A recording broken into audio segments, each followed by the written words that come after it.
Hello, and welcome to myfinanceteacher.org.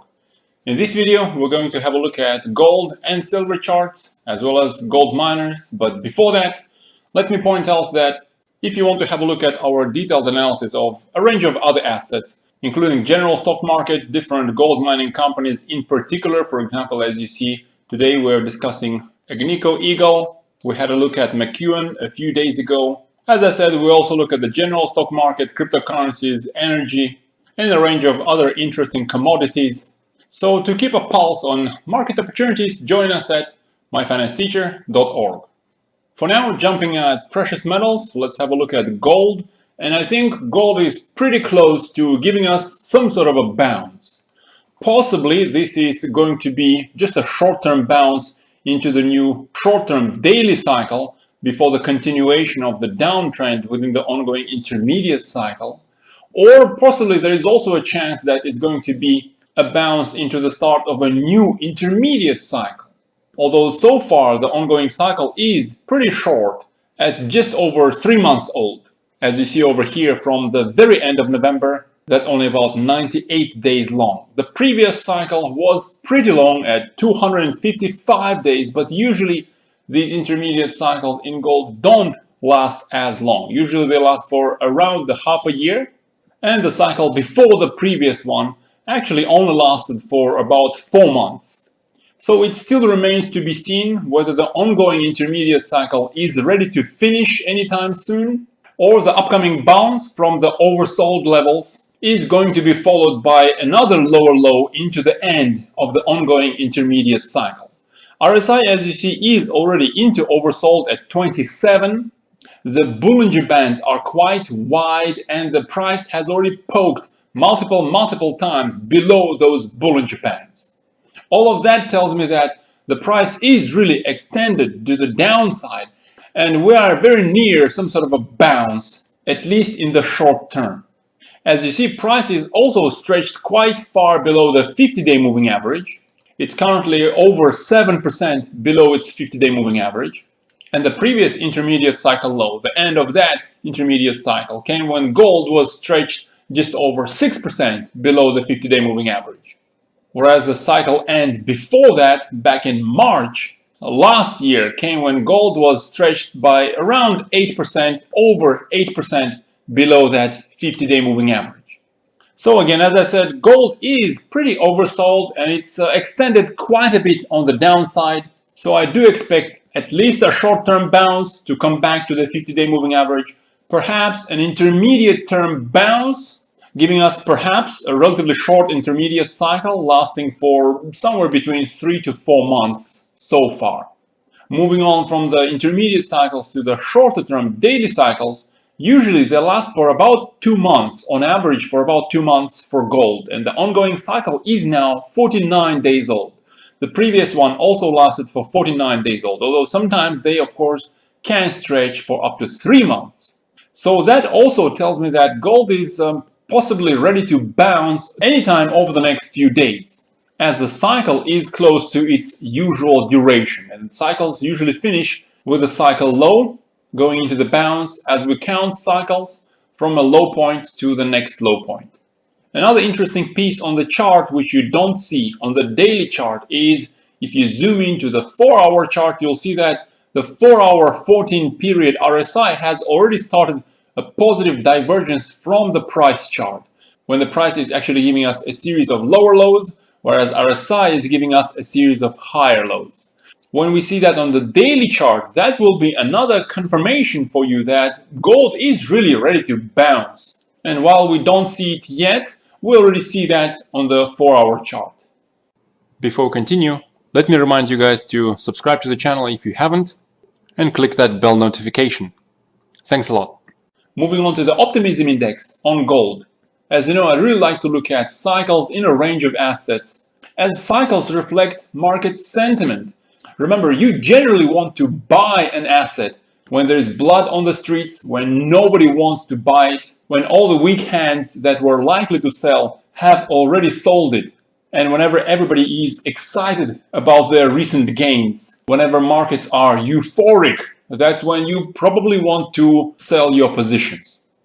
Hence, it's important to look at the market sentiments. So let's have a look at gold over the last several years, and you will see that the intermediate cycle lows, for example, over here in August 2018, come when this sentiment index is giving us some sort of a low. Often a very nice buying opportunity in gold comes when this gold optimism index is close to this green line at around 30. We actually saw that in August 2018, and we saw something similar in the middle of 2019. Of course, as you see, sometimes the actual low on the price chart doesn't really correspond to the very low on the market sentiment index or the optimism index, but you can get a general idea about the timing of likely buying opportunities. Back at the end of 2019, another intermediate cycle low came when this optimism index was close to 50, just below 50. The next intermediate cycle after that, back in March last year, again came when this optimism index was relatively close to 50, actually a little bit higher than 50. The previous intermediate cycle low also came when this optimism index was relatively close to 50. So to summarize, in general, a good buying opportunity comes when this optimism index is close to 30, although over the last couple of years, these buying opportunities with the intermediate cycle lows came when this optimism index was relatively close to 50 rather than 30.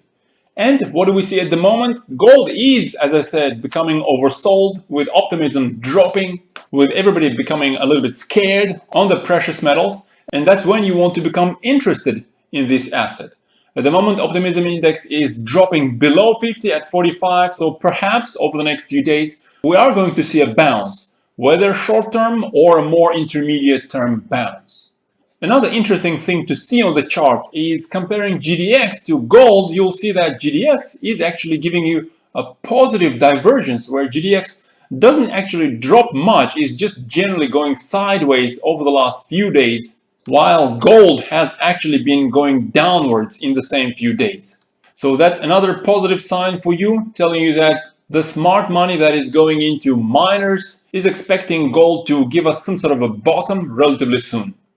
Next, let's have a look at seasonality in gold, as I've seen some comments about seasonality, but to be honest, I don't really like to look at seasonality as much as I like to discuss cycles. Nevertheless, looks like March in the longer term seasonality is a relatively bad month for gold, which means it's possibly a relatively good time to buy. But that's over a pretty long term. Let's have a look at the most recent bull run in gold. That's going back to the beginning of 2016. The blue arrows over here indicate the second week of March, as we are in at the moment. And if you bought at the second week of March, you generally were not that far from the intermediate cycle lows indicated by these yellow circles. At the beginning of 2016, you would have seen a nice rally a few months after March. Similarly, at the beginning of 2017, a few months after March, you would have seen some improvement in gold price. Here's an example of the opposite. Buying in March in 2018 would have actually been quite a bad idea, as the cycle just continued to drop all the way down into August of that year. March 2019 would have generally been a nice buying opportunity over the next several months, as it was as well back in March 2020. So if you do like to look at seasonality, over the last 5 years, March was generally a good time to buy in about 80% of the times. Next, let's have a look at silver. Silver is actually outperforming gold, so we see a positive divergence on silver, which is also, I think, a good sign. Let's stretch this a little bit. The intermediate cycle on silver as well as on gold so far has been going on for 98 days, and the outperformance in silver is emphasized by these higher lows that you see on silver as opposed to lower lows that you see on gold over the last 3 months. Between December and February, silver was also giving us higher highs, although lately this trend of higher highs has actually been broken.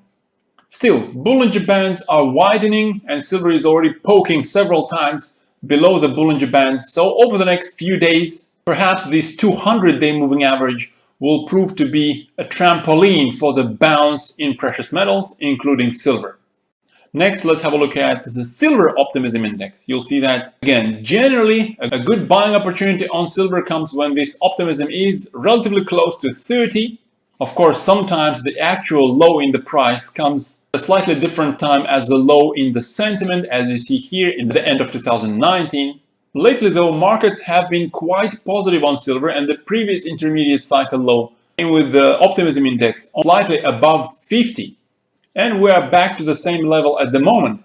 So while there is a chance of a continued drop down to the levels of 40 and below, as the intermediate cycle is still relatively young, there is also a chance that the intermediate cycle will turn out to be a short one, and if not, at least a short-term bounce is likely over the next few days. So that's how I see the precious metals market at the moment. Remember, this is not an investment advice. I'm just sharing my opinion with you. And I ask you to do the same. Share your opinion in the comments below by answering the following question. Are we going to see gold above 1800 sometime this month? Share your views in the comments. While you are there, remember to hit that like button, subscribe to the channel, and share this video with your friends. And by the way, why not join us at myfinancesteacher.org? I wish you a productive Monday and good luck in your trades.